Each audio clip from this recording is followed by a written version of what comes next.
तीसरा अध्याय, श्रवण, कीर्तन और मनन साधनों की श्रेष्ठता।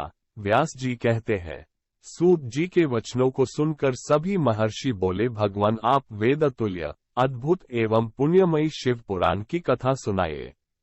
सूत जी ने कहा, हे महर्षिगण, आप कल्याणमय भगवान शिव का स्मरण करके वेद के सार से प्रकट शिव पुराण की अमृत कथा सुनिए। शिव पुराण में भक्ति, ज्ञान और वैराग्य का गान किया गया है। जब सृष्टि आरंभ हुई तो 6 कुलों के महर्षि आपस में वाद विवाद करने लगे कि अमुक वस्तु उत्कृष्ट है, अमुक नहीं। जब इस विवाद ने बड़ा रूप धारण कर लिया तो सभी अपनी शंका के समाधान के लिए सृष्टि की रचना करने वाले अविनाशी ब्रह्मा जी के पास जाकर हाथ जोड़कर कहने लगे, हे प्रभु, आप संपूर्ण जगत को धारण कर उनका पोषण करने वाले हैं। प्रभु, हम जानना चाहते हैं कि संपूर्ण तत्वों से परे परात्पर पुराण पुरुष कौन है? ब्रह्मा जी ने कहा, ब्रह्मा, विष्णु, रुद्र और इंद्र आदि से युक्त संपूर्ण जगत समस्त भूतों एवं इंद्रियों के साथ पहले प्रकट हुआ है। वे देव महादेव ही सर्वज्ञ और संपूर्ण है। भक्ति से ही इनका साक्षात्कार होता है, दूसरे किसी उपाय से इनका दर्शन नहीं होता।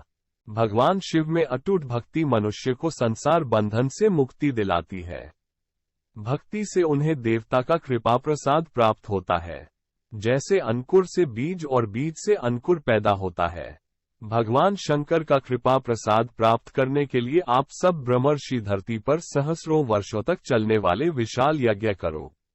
यज्ञपति भगवान शिव की कृपा से ही विद्या के सारतत्व साध्य साधन का ज्ञान प्राप्त होता है। शिवपद की प्राप्ति साध्य और उनकी सेवा ही साधन है, तथा जो मनुष्य बिना किसी फल की कामना किए उनकी भक्ति में डूबे रहते हैं, वही साधक है।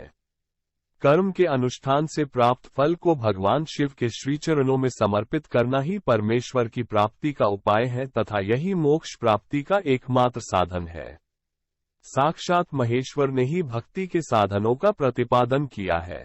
कान से भगवान के नाम, गुण और लीलाओं का श्रवण, वाणी द्वारा उनका कीर्तन तथा मन में उनका मनन शिवपद की प्राप्ति के महान साधन है, तथा इन साधनों से ही संपूर्ण मनोरथों की सिद्ध होती है।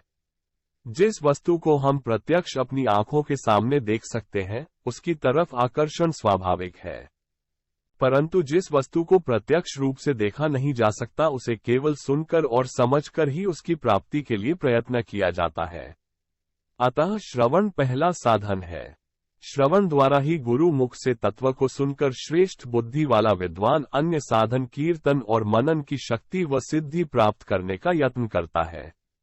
मनन के बाद इस साधन की साधना करते रहने से धीरे धीरे भगवान शिव का सहयोग प्राप्त होता है और लौकिक आनंद की प्राप्ति होती है। भगवान शिव की पूजा, उनके नामों का जाप तथा उनके रूप, गुण, विलास के हृदय में निरंतर चिंतन को ही मनन कहा जाता है। महेश्वर की कृपा दृष्टि से उपलब्ध इस साधन को ही प्रमुख साधन कहा जाता है।